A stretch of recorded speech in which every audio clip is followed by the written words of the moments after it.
Dad perfect events. When I was cleaning out my late wife's garage, I found an envelope marked for Clay, "Don't show Nicole." Inside was a key to a safe deposit box and a note that changed everything I thought I knew about my family. My name is Clarence Parker, but everyone calls me Clay. I'm 58, been retired from Ford Motor for about 6 months now after putting in my 30 years as a foreman on the glass assembly line. My wife Linda passed 8 months ago from cancer, and I've been putting off going through her things. You know how it is, some boxes are just too hard to open. Linda and I had a good life together here in Toledo. Nothing fancy, but solid. We raised our son Ryan in a 3-bedroom ranch on Maple Street, about 10 minutes from the Maumee River. I worked the line at the glass plant, then moved up to supervisor, eventually foreman.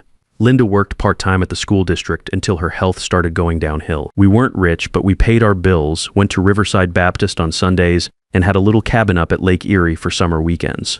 Ryan's 38 now, works in IT support for one of the medical groups downtown, married to Nicole for about 9 years. She's 34, works in marketing for some insurance company in the business district. They've got our granddaughter Grace, who just turned 9 last month. Sweet kid, looks just like Linda did at that age, with those big brown eyes and that stubborn chin. I'll be honest, I never took to Nicole much. Can't put my finger on exactly why, but Linda used to say she had a way of making everything about herself.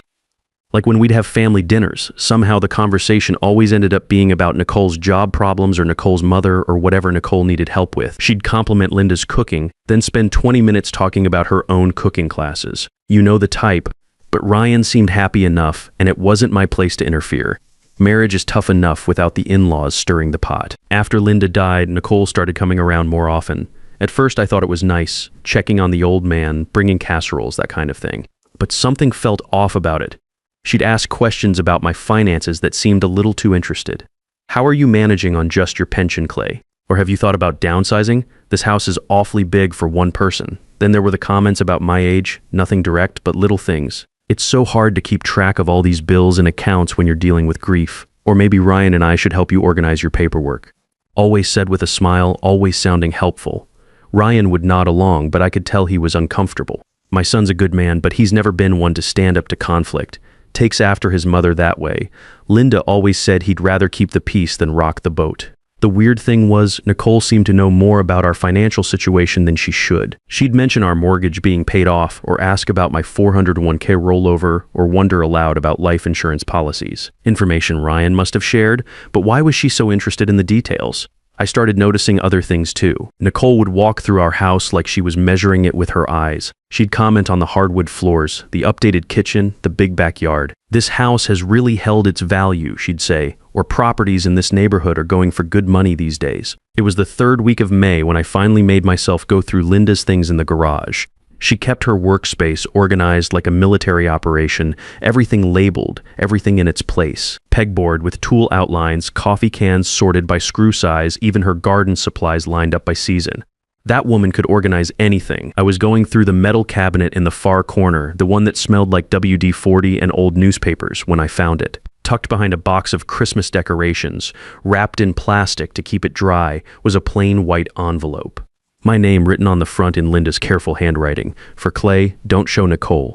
I stood there for a long moment in the dusty light filtering through the garage window. My hands, I noticed, were completely still. In 30 years of marriage, Linda had never kept secrets from me. We shared everything. Bank accounts, decisions, worries, dreams. The fact that she'd hidden something and specifically told me not to show Nicole sent a chill down my spine. The note inside was short, written in Linda's careful handwriting. "Clay, there are things I need to tell you that I couldn't say while I was sick. Check box 247 at First National. Ask for Vincent Martinez. He knows about this. Nicole has been asking about our life insurance policy and asking Ryan about inheritance laws. Be careful. I love you." My hands were shaking when I finished reading it. Linda had known something was wrong with Nicole, and she'd kept it from me while she was fighting cancer. The woman was protecting me even while she was dying, and I'd been too focused on her illness to see what was happening right under my nose. The key was small and brass, the kind you get for safe deposit boxes. I'd never seen it before. I drove to First National that same afternoon, my mind racing. Vincent Martinez has been my banker for almost 20 years. We went through the whole mortgage process together, refinanced twice when the rates dropped, set up the college savings account for Grace. good man, originally from El Salvador, worked his way up from teller to branch manager through night school in sheer determination. Clay, Vincent said, when I showed him the key, Linda said you'd come eventually. She made me promise not to contact you until you were ready. He led me back through the marble lobby to the vault area, past the old photographs of Toledo's glass industry that decorated the walls. First National had been in this building since the 1940s, back when the city was booming with factory work and union jobs were solid gold. Vincent punched in the security code and we walked into the safe deposit box room. The box was bigger than I expected. Inside was a leather portfolio and a sealed letter with my name on it. The portfolio contained bank statements, investment records, and copies of documents I'd never seen before. Over the past 11 years, Linda had been quietly building an investment account, putting away money from her part-time work and managing it carefully. The final balance as of January this year was $380,000. I sat in that little room for a long time, staring at the numbers. We'd always kept our finances simple: checking account, savings account, my 401k from Ford. I'd handled all the bills, balanced the checkbook, filed the taxes. I thought I knew every penny we had, but Linda had been playing a longer game. The letter explained everything. Linda had started the account after Nicole came into the family. She'd noticed how Nicole talked about money, how she seemed to size up everything we owned, how she'd make comments about family wealth and inheritance planning at family gatherings. Nicole would ask pointed questions about property values, insurance policies, retirement accounts, always casual, always friendly, but always digging. But there was more. Linda had documented conversations where Nicole had asked Ryan about our insurance policies, about what would happen to the house when we died, about whether we had any hidden assets that might not be obvious. She'd even copied emails between Nicole and Ryan where Nicole talked about getting ahead of the game with estate planning. The worst part was discovering that Nicole had somehow gotten Ryan to sign power of attorney documents that he thought were just emergency planning papers. Linda had copies of those too, along with a note that Nicole had been pressuring Ryan to get me to sign similar documents. In case something happens to you, Clay, Nicole had told Ryan, your father's getting older and these things need to be in place. Linda's handwriting was shakier in the later entries. The cancer was taking its toll, but her observations were sharp. Nicole had asked about our wills, our bank accounts, even whether we had any family heirlooms that might be valuable. She'd suggested Ryan take photos of our important documents for safekeeping. I drove home with that portfolio on the passenger seat, feeling like I was seeing my family through different eyes. The house looked the same: brown brick ranch, well-maintained lawn, my Ford F-150 in the driveway where it belonged. But everything felt different now. When I got home, Nicole's silver Camry was in my driveway. She was in my kitchen, going through the mail on my counter. Bills, insurance statements, bank notices, all the paperwork that comes with being a widower trying to manage everything alone. When she saw me come in, she smiled that bright smile and said, "Oh, Clay, I hope you don't mind. Ryan gave me the spare key so I could check on you. I was just organizing these bills for you." "That's thoughtful," I said, setting the portfolio down behind her where she couldn't see it. "But I can handle my own mail." "Of course you can," she said quickly.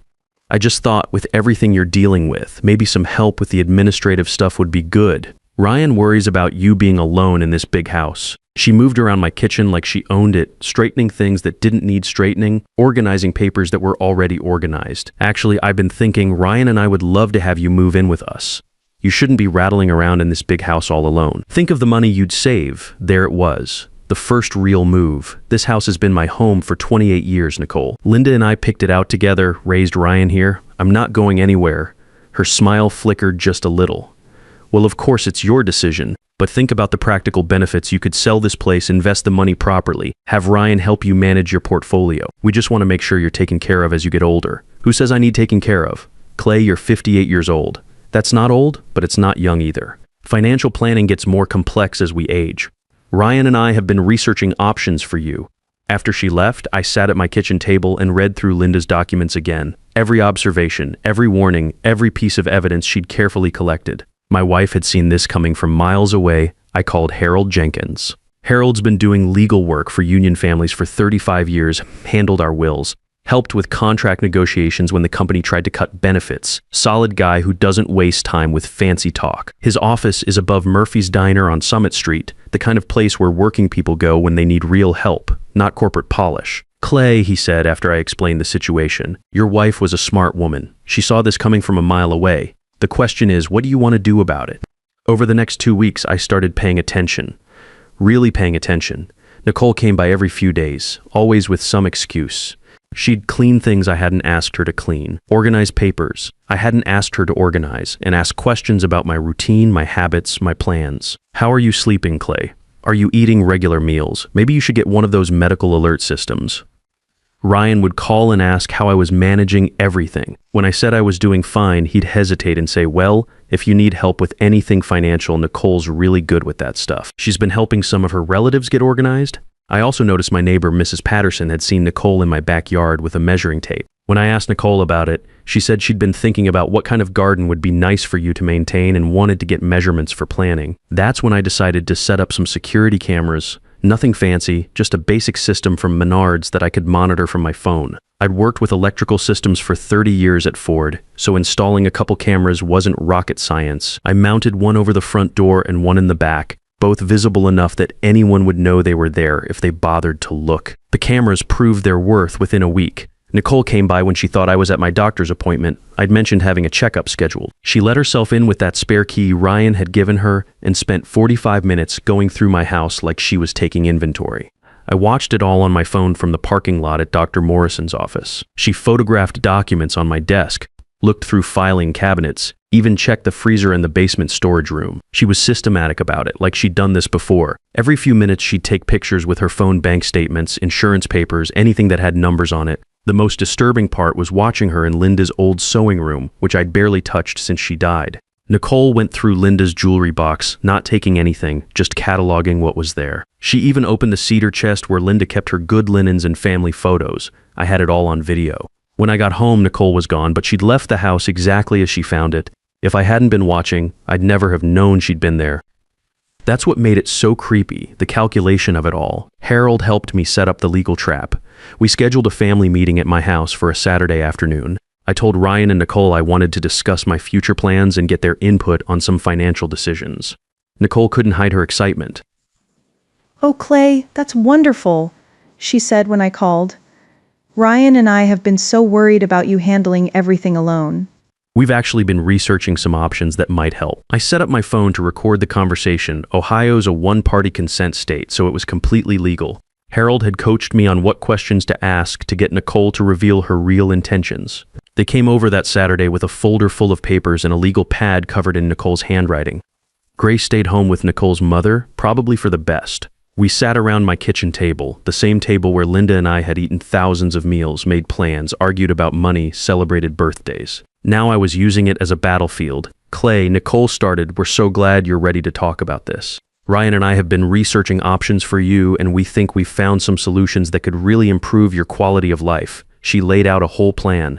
I should sell the house and move into a senior living community. Nothing drastic, just a nice apartment where I wouldn't have to worry about maintenance. Ryan should take power of attorney to simplify decision-making and reduce my stress. They'd found a financial advisor who specialized in elder portfolio management and could optimize my investments.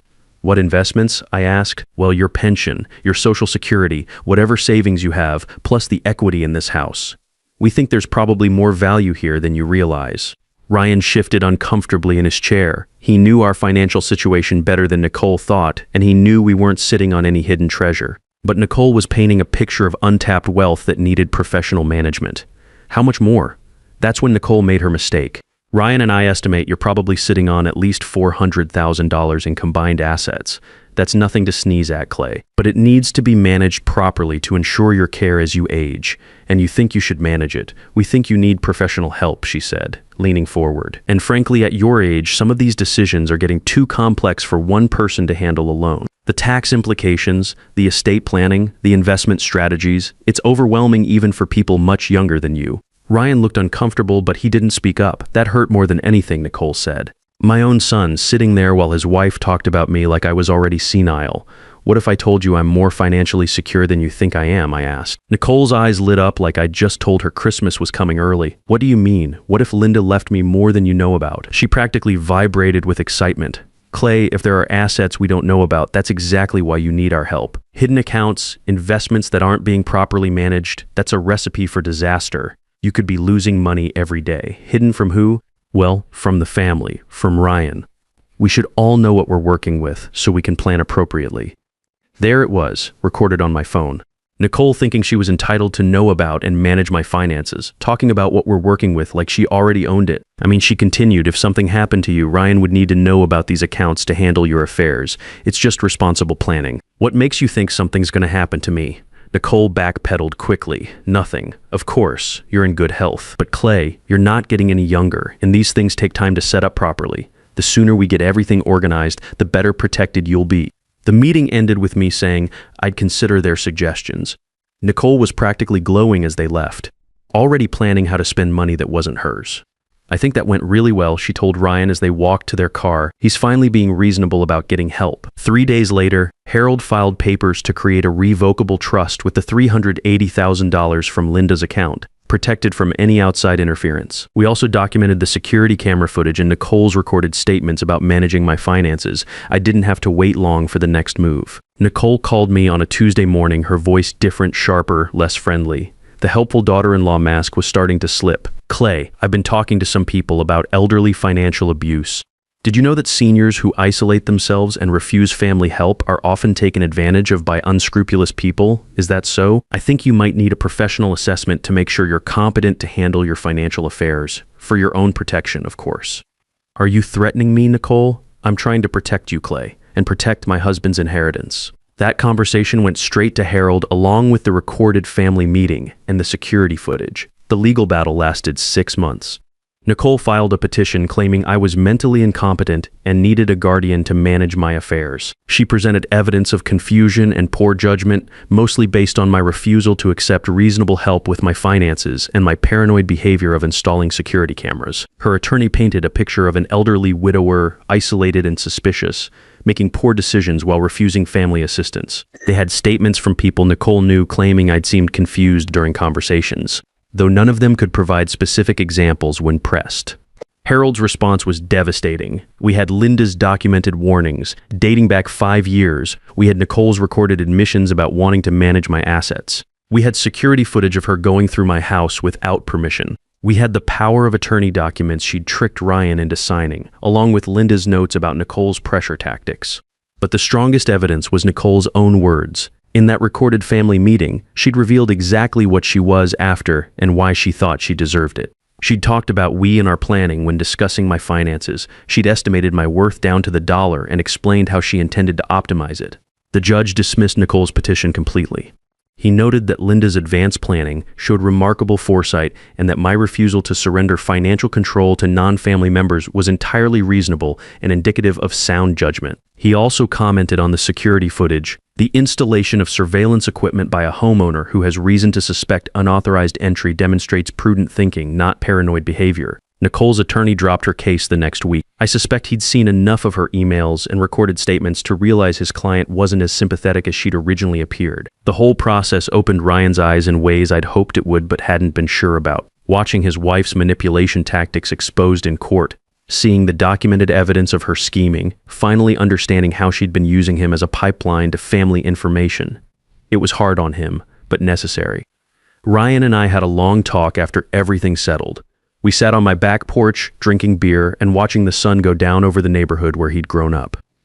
The same porch where I'd taught him to throw a baseball, where Linda had bandaged his scraped knees, where we'd had the talk about birds and bees when he was 14. Dad, he said, I knew something felt wrong, but I thought I was just being paranoid. Nicole made it sound like we were helping you, like you needed protection. Your mother saw it coming, I told him. She protected us both. Why didn't you tell me what was happening? Would you have believed me? Or would you have thought your old man was just being difficult about accepting help? He was quiet for a long time. Probably the second one, he admitted. Nicole's good at making things sound reasonable. She had me convinced that signing those power of attorney papers was just good planning. Ryan's in counseling now, working through how to set boundaries with Nicole. They're separated, probably heading for divorce. It's hard on Grace, but Ryan's got primary custody and Nicole's required to keep her financial schemes away from family matters. The house stays mine. The money stays protected in Linda's trust. Grace comes over every other weekend and helps me work in the garden that Nicole had been so interested in measuring. We plant vegetables like Linda used to, tomatoes, peppers, green beans. Grace likes the cherry tomatoes best. She'll eat them right off the vine like candy. I learned something important through all this. When someone starts talking about what's best for you while asking detailed questions about your money, pay attention. When family members stop visiting just to visit and start visiting with agendas, pay attention. When anyone suggests you're too old to handle your own affairs while offering to handle them for you, definitely pay attention. Linda knew. She saw Nicole's true nature years before I did, and she made sure to protect what we'd built together. The safe deposit box wasn't just about hiding money, it was about hiding time. Time for me to see what was happening. Time to protect myself legally. Time for Ryan to understand what his wife really wanted from his family. I keep Linda's letter in my wallet now, not because I need reminding, I'll never forget this lesson, but because sometimes the people who love us most can see dangers we miss, and the greatest gift they can give us is the tools to protect ourselves when they're no longer here to do it.